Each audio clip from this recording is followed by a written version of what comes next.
Per Wikipedia, in one legend described in Gene Etter's The Bridge of Gods, the name for the Multnomah people came from a dispute between two brothers. According to Etter's version of the story, the Great Spirit, who maintained no physical form, took care of the world's people. Although everyone was content, the two brothers were not satisfied. The Great Spirit brought the siblings to the top of a mountain that overlooked their land. He told the brothers to shoot an arrow in opposite directions, and the Great Spirit allowed each brother to claim their land and chiefhood based on where their arrows landed. What is now called the Columbia River became the dividing border between the two brothers' land claims.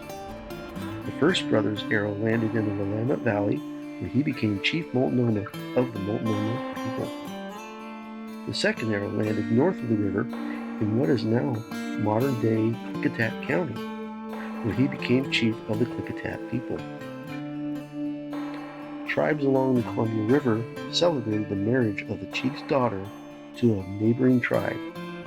The happiness didn't last long, however, before the area experienced an illness that affected all of the tribes along the river.